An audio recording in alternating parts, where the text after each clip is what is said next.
Salam jumpa kembali di channel Arsitek Wijaya. Pada kesempatan kali ini Bapak akan menyajikan materi tentang pengukuran.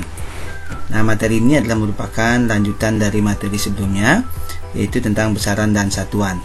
Nah, selanjutnya tetap dukung channel ini dengan cara mengklik like, subscribe, dan bunyikan loncengnya, sehingga anak-anak tetap mendapatkan notifikasi terkait dengan video-video berikutnya.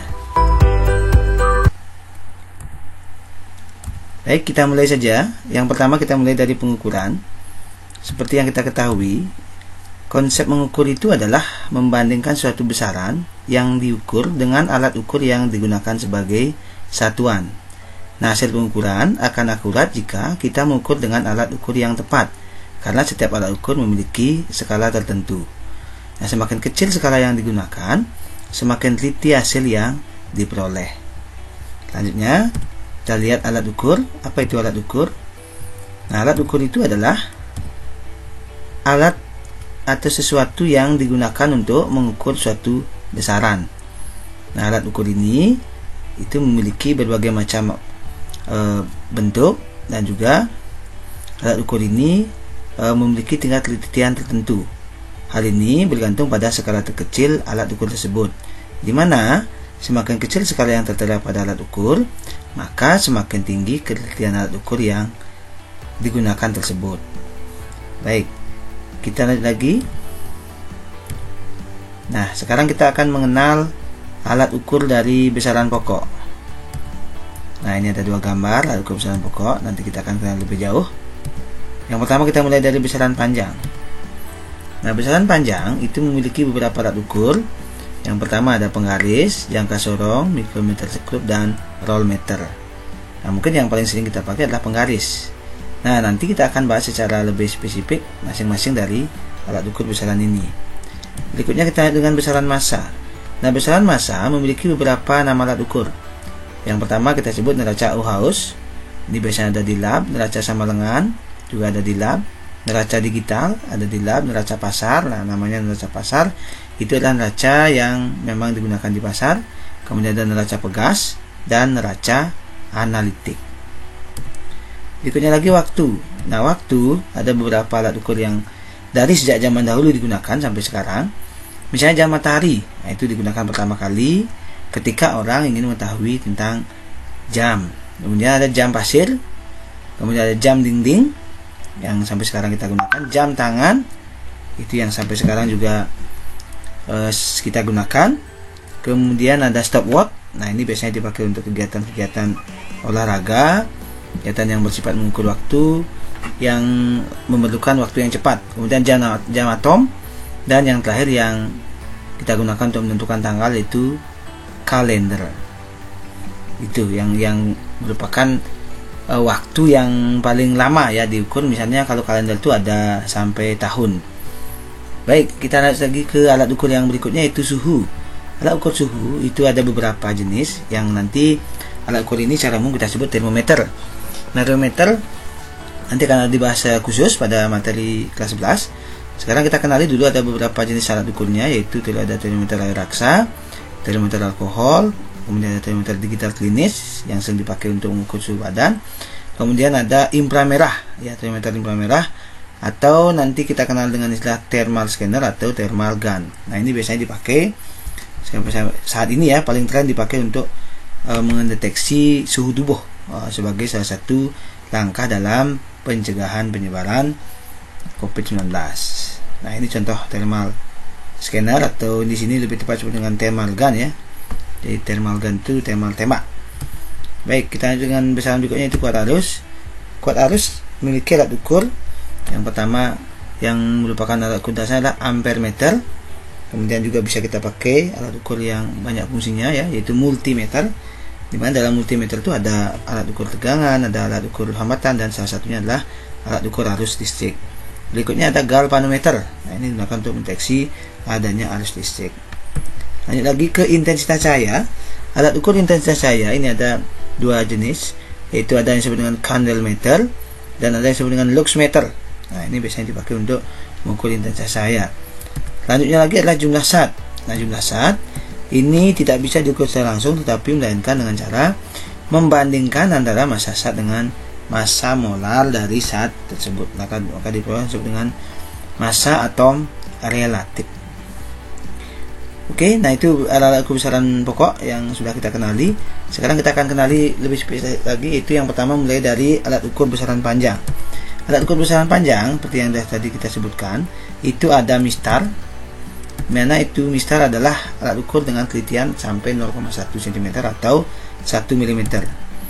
Nah, pada pembacaan skala, kedudukan mata pengamat harus tegak lurus dengan skala mistar yang dibaca.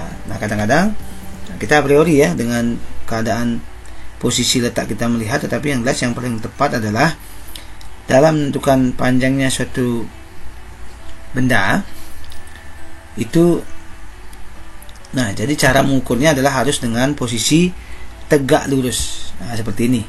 Jadi kalau kita bandingkan, jika dilihat dari samping nanti dapat hasil 21,6 cm.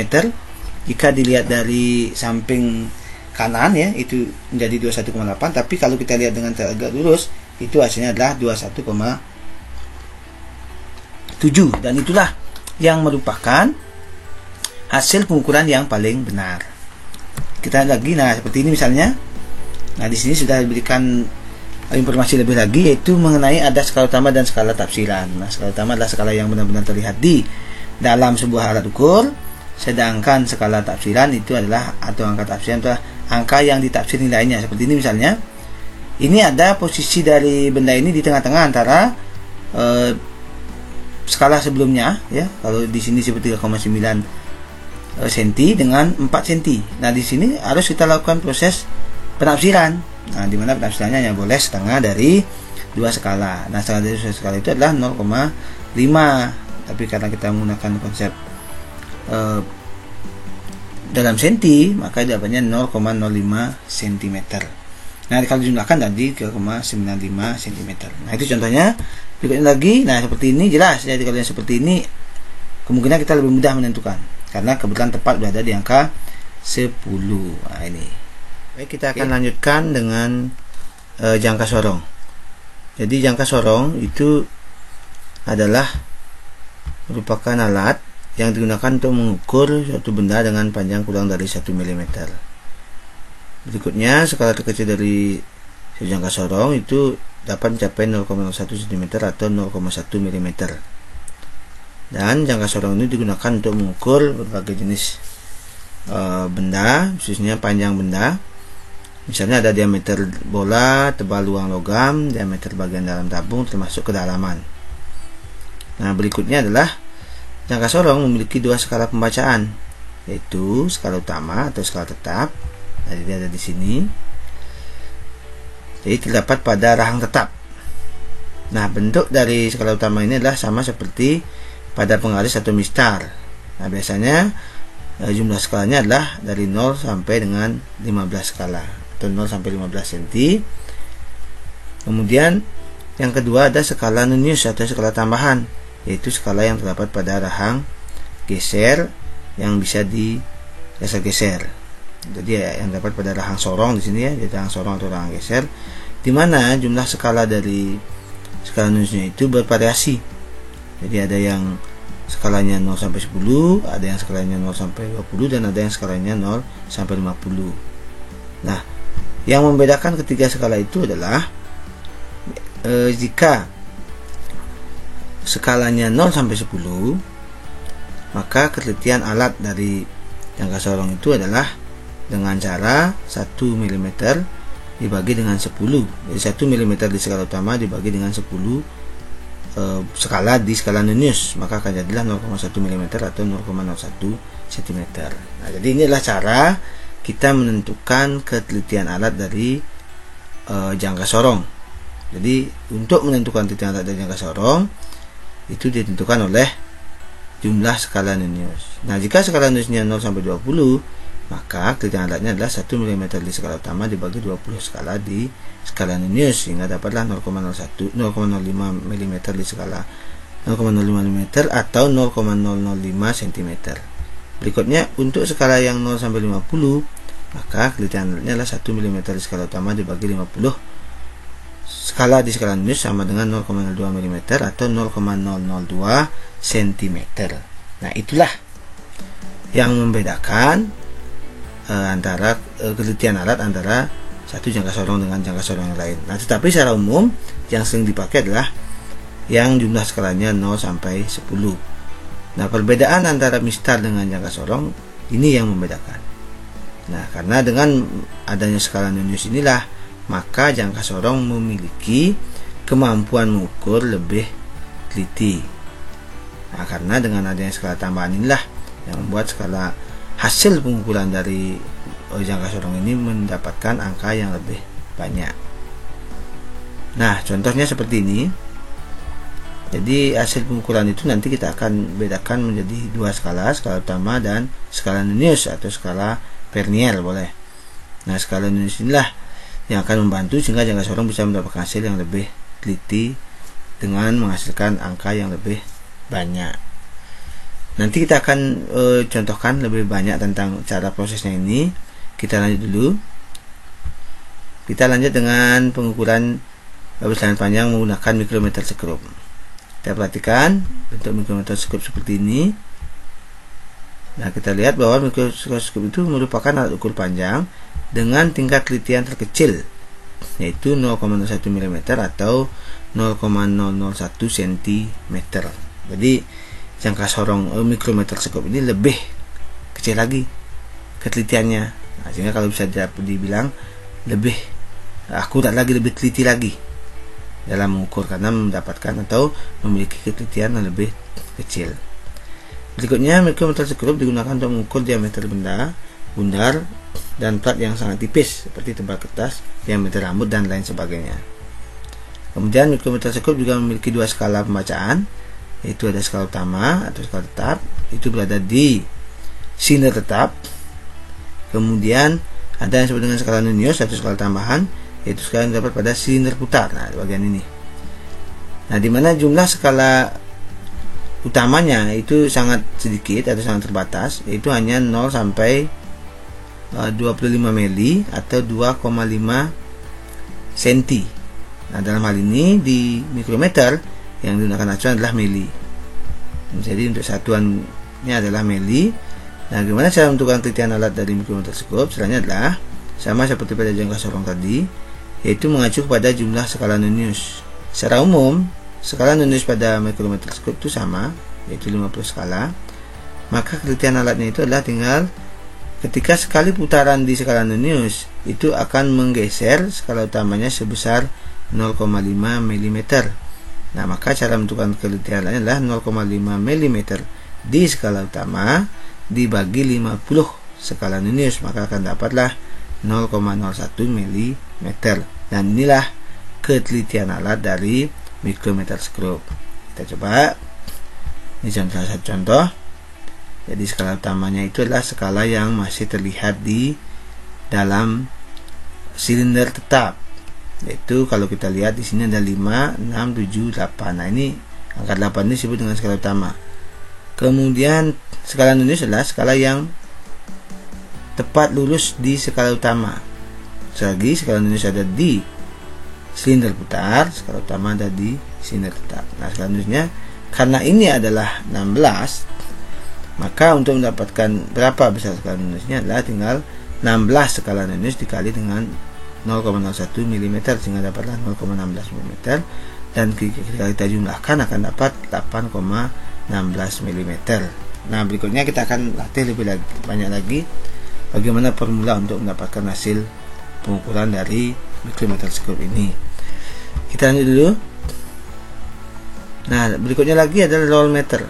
Roll meter ini adalah merupakan salah satu alat ukur yang juga sering disebut dengan pita meter. Jadi yang biasanya terbuat dari plastik atau plat besi. Nah, roll meter ini memiliki panjang 25 sampai 50 meter dengan telitian ukuran sampai 0,5 mm. Nah, roll meter atau pita meter ini sering dipakai oleh tukang jahit atau tukang bangunan. Nah, contohnya seperti ini. Bisa digunakan untuk mengukur panjang atau lebar suatu lahan. Ini biasanya dipakai oleh tukang bangunan. Nah, dalam ini dipakai oleh tukang jahit atau penjahit. Oke, kita lagi. kita akan masuk sekarang ke besaran massa. Nah, ada beberapa alat ukur dari besaran massa. Kita mulai yang pertama yang disebut dengan neraca Ohaus. Apa itu neraca Ohaus? Nah, neraca Ohaus disebut juga neraca lengan 3 dengan tingkat telitian hingga 0,01 gram. Ini biasanya ada di lab. Jadi lengannya ada 3, ada 4 ya. Tapi secara umum disebut dengan lengan 3. Kemudian cara menggunakannya adalah dengan cara menggeser. Jadi petunjuk ke sisi paling kiri. Jadi sebelum kita mengukur, kita geser dulu untuk mengkalibrasi atau mengenolkan alat ini supaya bisa dipakai. Kemudian letakkan benda yang diukur di sini, letakkan benda. Kemudian baru petunjuknya itu digeser ke kanan sampai seimbang posisi nolnya. Jadi di sini seimbang.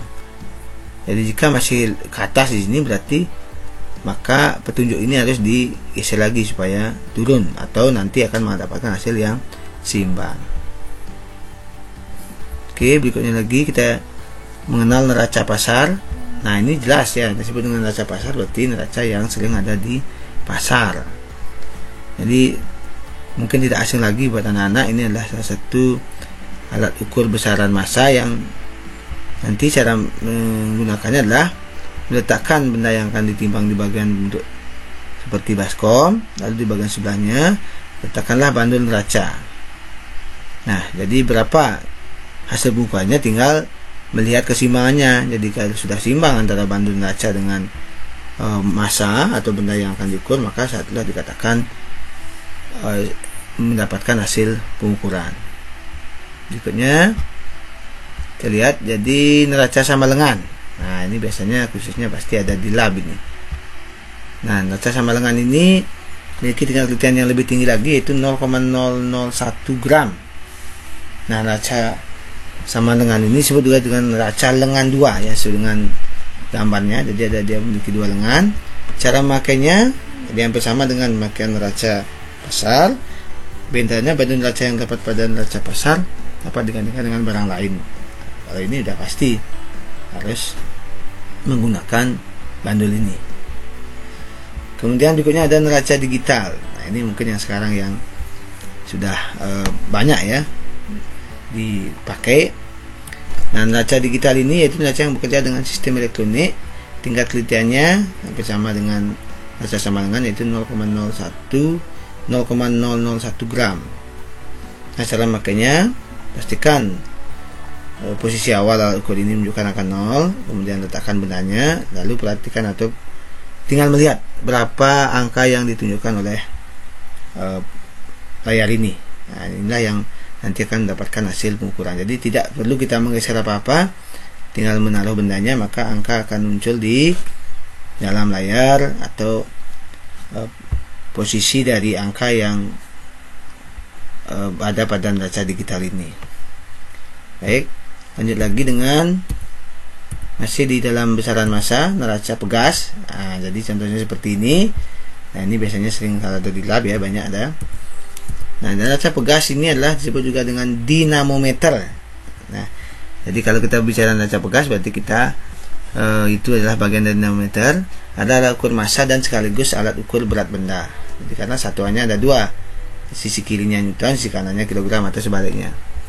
Jadi neraca pegas banyak menggunakan laboratorium fisika karena lebih mudah dalam mengukur massa benda yang ringan. Neraca mempunyai 2 skala, yaitu Newton untuk mengukur berat benda dan gram untuk mengukur massa benda. Nah, batas ketelitian dari atau nilai skala kecil pada neraca pegas berbeda-beda, akan tetapi biasanya yang sering digunakan di laboratorium adalah 0,1 Newton. Nah, cara penggunaannya dengan mengatur skala ke angka 0 terlebih dahulu agar hasilnya yang dapatkan akurat. Setelah itu beban digantungkan pada pengait yang ada, tunggu hingga pegas bergetar, selanjutnya hasil pengukurannya dibaca. Jadi beban taruh di sini digantung. Nah, ini kita pegang. Ya, tinggal melihat berapa turun, maka akan terbaca berapa skalanya.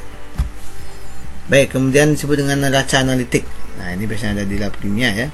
Nah, karena neraca analitik adalah neraca yang sering disebut dengan timbangan analitik, merupakan sebuah laboratorium yang digunakan untuk mengukur massa suatu zat, baik dalam bentuk zat padat maupun cair. Nah, penelitiannya lebih teliti lagi, itu hingga mencapai 0,0001 gram. Ini biasanya ada di lab kimia, lab fisika itu juga kemungkinan ada. Nah, sekarang kita masuk ke besaran berikutnya, itu besaran waktu. Nah, besaran waktu ada beberapa nama alat ukur untuk mengukur besaran waktu. Yang pertama, jadi alat yang digunakan pertama kali oleh manusia untuk mengukur besaran waktu namanya jam matahari. Nah, kalau alat ini sampai untuk sekarang ini sudah ditinggalkan ya. Atau dengan sundial adalah sebuah perangkat sederhana yang menunjukkan waktu berdasarkan pergerakan matahari di meridian. Jam matahari merupakan perangkat penunjuk waktu yang sangat kuno. Sangat kuno ya, sekarang sudah ditinggalkan. Kemudian ada jam pasir. Nah, jadi kalau zaman dulu sering dipakai ini. Itu alat ukur digunakan untuk zaman dulu, tapi sekarang jarang dipakai karena tidak termasuk satuan internasional. Jam pasir sendiri dapat dua tabung, di mana bagian bawah berisi pasir dan bagian atas tidak berisi pasir. Ya, jadi pasirnya itu akan turun sampai waktunya berapa. Nah, itu tergantung perjanjian. Berikutnya adalah jam dinding. Nah, ini yang sudah kita pakai sekarang. Jadi hampir setiap orang memiliki jam di rumah masing-masing. Jam digunakan untuk mengetahui waktu yang ada, di mana jam ini nanti kita bedakan ada skala jam, ada skala menit, dan ada skala sekon atau detik. Ya, mungkin tidak sulit lagi buat anak-anak terkait dengan jam. Berikutnya lagi ada yang disebut dengan arloji, atau jam tangan. Nah, ini memiliki tingkat telitian hingga 0,5 sekon. Kemudian jam digital, kita lihat dulu arlojinya ya. Kemudian jam digital, nah seperti ini. Salah satu jenis jam daripada alat elektronik, tingkat telitian sendiri sama halnya dengan jam arloji, tapi bisa diatur sesuai dengan kebutuhan. Nah, jadi itu kelebihan dari jam digital. Kemudian stopwatch, nah ini sering dipakai untuk kegiatan olahraga ya. Ini bisa mengukur sampai milisekon ataupun mikrosekon ya. Jadi telitiannya seperti itu. Berikutnya, nah ini kalender, merupakan alat ukur waktu untuk menghitung lamanya hari, bulan, tahun. Skala terkecil ialah 1 hari, sedangkan telitian yang ada ialah setengah hari. Ya, jadi paling kecil ya 1 hari untuk di kalender. Nah, kita akan masuk ke latihan soal. Yang pertama kita mulai dari jangka sorong. Nah, untuk menentukan berapa hasil pengukuran jangka sorong, kita akan tentukan dulu yang pertama skala utamanya berapa, yaitu skala yang terdapat di rahang tetap. Kalau kita lihat di sini, yang dimaksud dengan skala utama adalah skala yang berimpit ya. Jadi skala yang berimpit atau dekat dengan 0 ini. Jadi skala utamanya ada di sini. Jadi skala yang berimpit yang berada pada posisi sebelum 0 di skala Nonius. Maka besar berapa skala utamanya? Kita lihat. Ya, yaitu 4,7 cm. Perhatikan di sini.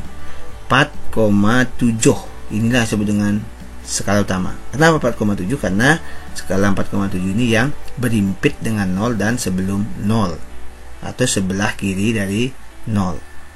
Lalu berikutnya yang kita tentukan adalah skala Nonius. Nah, berapa skala Nonius? Skala Nonius adalah skala yang tepat lurus di antara 0 sampai 10 atau 1 sampai 10. Skala ini itu adalah yang mana yang tepat lurus dengan skala utama. Kita lihat misalnya 2. Nah, ini kan tidak tepat lurus. Nah, di sini tadi ditunjukkan bahwa yang paling tepat lurus adalah 7. Berarti skala Noniusnya adalah 7. Nah, berarti kita akan dapatkan sekarang, karena sudah mengetahui skala utama dan skala Nonius, rumus untuk menentukan hasil pengukuran adalah HP hasil pengukuran sama dengan SU skala utama ditambah SN skala Nonius kali KA.